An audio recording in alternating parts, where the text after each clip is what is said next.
Okay, we're live. Okay, we're live right now, and this is Chris Mitchell with CBN News. I'm with Zeev Orenstein. He's the Director of International Affairs at the City of David Foundation, and we are right now just next to the Pool of Siloam that you find in the Bible. And first of all, Zeev, I just came here. I hadn't been here for a few months anyway. Here, you've done an amazing job here, and when tourists can't come back, when visitors can't come back, you've done an amazing job here. Well, one of the I guess making lemonade out of lemons is it's been an opportunity these last few months to work on all sorts of infrastructure projects to develop the site, both in terms of the archaeological excavations and also making it nicer for when tourism is possible again, that the site is going to be even more beautiful and accessible than it was before. So something to look forward to. Yeah, I would say beautiful and accessible. I mean, it looks so easy to get around, right?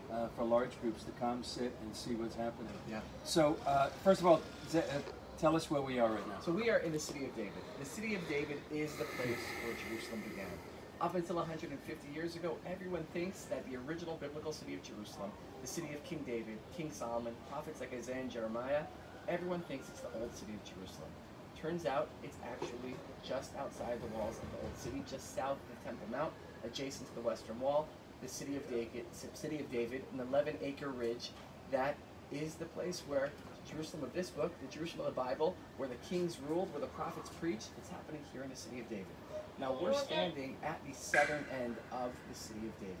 And about 10, 15 years ago, this is all an area that you had a road above our heads over here. Right here, there's a road. If you look down over there, as we kind of angle around, you'll see these metallic rusting green doors up above. That was street level. That's where cars were driving in and out above the street.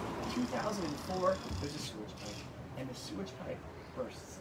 So now the municipality of Jerusalem has to do what all municipalities do when a sewage pipe bursts, which is to send in construction crews to repair the sewage pipe. However, Jerusalem is not just another municipality, and the City of David is not just another part of Jerusalem. And so when the sewage pipe bursts here, you don't only send in construction crews, you also send in archaeologists. So the archaeologists come and they're supervising. You can imagine they're up here, and the bulldozers and dump trucks are over there doing their work. And the archaeologists begin to hear something. Scraping, scratching. Doesn't sound right. What happens? They clear everyone out. And let's go take a look at what they found. Pool of Siloam. Let's go.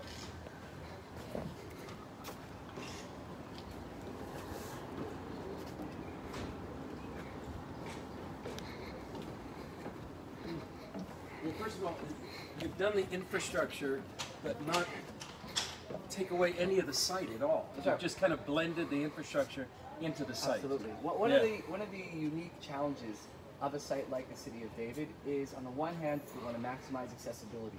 You also want to maximize, where possible, using technology to help people understand the story of the City of David, of biblical Jerusalem.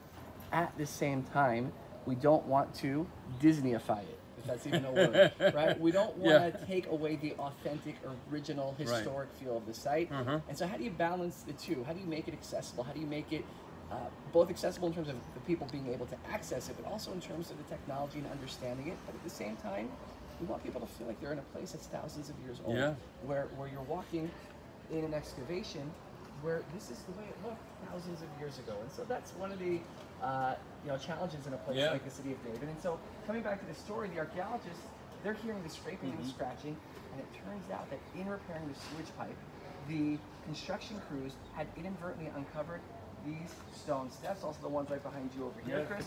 These stone steps dating back 2,000 years.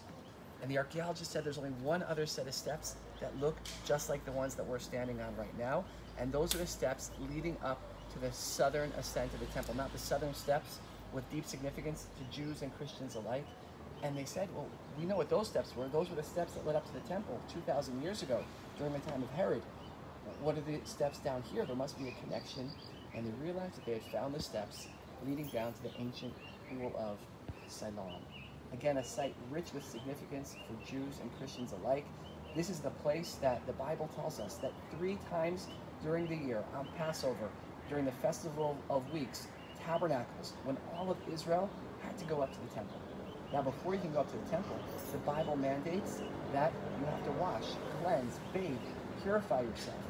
The Pool of Siloam was the main place where that was happening. The historian Josephus, 2,000 years ago, says on a festival like Passover, he would have had nearly 3 million people going up on pilgrimage to the temple, on the Temple Mount. This is where they're starting off their journey, purifying themselves here before beginning the half-mile ascent up to the temple that stood atop the Temple Mount some 2,000 years ago. Wow, wow, wow. And you can also read an account in the New Testament, in John chapter 10, about Jesus healing the blind man here at the Pool of Siloam. But this was built by which king? So this is from the time of Herod, right? The same one, if you think of the Western Wall, you think of things like Masada, or the Tomb of the Patriarchs in Hebron. The person who built the Temple Mount for the second temple, Herod's temple, going back 2,000 years ago. But archaeologists believe that the original Pool of Siloam, built during the time of King Hezekiah, some 2,700 years ago, in Herod 2,000 years ago, Hezekiah 2,700 years ago, David 3,000 years ago. So King Hezekiah is a couple of centuries after David, mid-First Temple period Jerusalem, and archaeologists believe that Hezekiah's original Pool of Siloam is directly beneath where we're standing right now. Herod built his on top of the original Pool of Siloam by Hezekiah. Hezekiah builds the Pool of Siloam over here because about 533 meters behind where we're standing right now is the Gihon Spring, the life source of Jerusalem during biblical times. And during the 8th century BCE, the Assyrians, Sennacherib, he wants to come and conquer Jerusalem. Hezekiah says we can't leave the water outside the walls of the old city. He engineers a tunnel project to bring the water to flow totally inside the city of David, to flow here into the Pool of Siloam. And so that was the purpose of this pool, along with the ritual purification being a mikveh.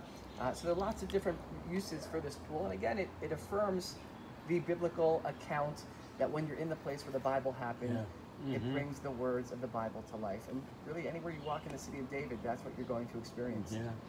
Now, I see right now, you can see some of it excavated. Now, would this be the bottom of the pool right there? Absolutely. This, you can see the floor of the Pool of Siloam right over here. Now, again, this was not a swimming pool. There's no diving boards here. But the idea, the important thing here that you would do is you would go in here, and then what you want to be able to do in order to purify yourself is be able to get totally down under the water. So if you imagine here is ground level, you got the steps over here, figure you're talking about 5 feet or so deep, you got to submerge, right? And after you submerge, you come out, you get dressed, and you go up to the temple. And you can see over here, this is an artificial wall. The rest of the Pool of Siloam, the Pool of Siloam is about the size of 2 Olympic-sized swimming pools.